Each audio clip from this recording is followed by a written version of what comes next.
नमस्कार। एकांकी का परिचय, उसका स्वरूप और उसके तत्वों की जानकारी पाने के बाद सहज रूप में जिज्ञासा उत्पन्न होती है कि एकांकी और नाटक में क्या अंतर है। तो जिस प्रकार उपन्यास अपनी विस्तृत कथा एवं जीवन के विविध पक्षों के प्रदर्शन में महत्व प्राप्त करता है और कहानी अपनी सीमित अभिव्यक्ति में ही महत्ता को प्राप्त कर जाती है, उसी प्रकार नाटक और एकांकी की भी स्थिति है। क्योंकि नाटक अपने सुदीर्घ व्यापार, विस्तृत कथा, पूर्ण चारित्रिक विकास आदि के कारण गौरव को प्राप्त करता है, जबकि एकांकी अपने लघु व्यापार, लघु कथा, लघु चारित्रिक संकेत द्वारा गौरव हासिल कर लेता है। इस प्रकार एकांकी की महत्ता अपनी लघुता में है, अपने सीमित कार्य व्यापार में है, अपने सीमित चरित्र चित्रण में है और अपनी संक्षिप्त विचार अभिव्यक्ति में है। एकांकी जीवन के किसी महत्वपूर्ण अंश को प्रकाशित करके अथवा किसी एक विचार को प्रदर्शित करके या किसी एक समस्या का उद्घाटन करके जनमानस को उद्वेलित कर जाता है और बहुत कुछ न कहकर संकेत रूप में सब कुछ कहकर चला जाता है। जबकि नाटक के लिए क्षेत्र विस्तृत है, अधिक समय अपेक्षित है, अधिक साज सज्जा की आवश्यकता है। अपने इसी प्रभाव के कारण एकांकी आज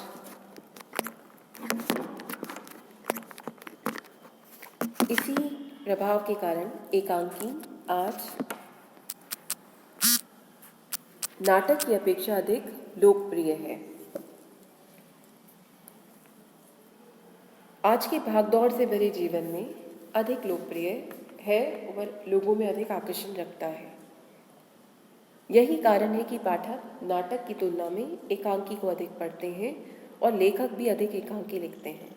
अतः एकांकी अपने युग की देन है, अनिवार्यता है। डॉक्टर रामचरण महेंद्र के शब्दों में एकांकी ना तो बड़े नाटक का संक्षिप्त रूप है, न कहानी या संभाषण ही है। इसकी स्वतंत्र कला है जो शिल्प विधि की दृष्टि से नाटक के समीप है और सीमा की दृष्टि से कहानी के निकट है। अब एकांकी के शिल्प विधान के विषय में यदि हम बात करें तो हम देखते हैं कि यद्यपि एकांकी के तत्व गद्य की अनेक प्रमुख विधाओं नाटक, कहानी, उपन्यास आदि के समान ही हैं, तथापि आकार की लघुता एवं प्रभावशीलता की दृष्टि से एकांकी का रचना विधान अपनी अलग पहचान रखता है। एकांकी के रचना विधान में सभी तत्वों का समायोजन इस प्रकार अपेक्षित है कि एकांकी की मूल संवेदना को त्वरा के साथ कलात्मक ढंग से चरम सीमा तक पहुंचाया जा सके। इस संदर्भ में उदय शंकर भट्ट का कथन बहुत समीचीन है। एकांकी नाटक एक गतिमान ध्येय लेकर चलता है।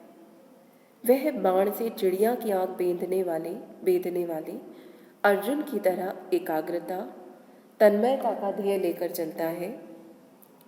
नाटककार प्रारंभ में आवश्यक सामग्री प्रस्तुत करके चरित्र चित्रण को संवाद, चेष्टा, भाव भंगी के सहारे दिखलाता है और बीच अथवा अंत में एक ऐसी अवस्था आकर उपस्थित हो जाती है जहां घटना तीव्र वेग से गतिमान होने लगती है और एक धक्के की तरह या तो रुक जाती है, जिसे देखकर दर्शक अभिभूत हो सकता है, या फिर वह और आगे चलती है और परिणाम दिखाकर समाप्त हो जाती है।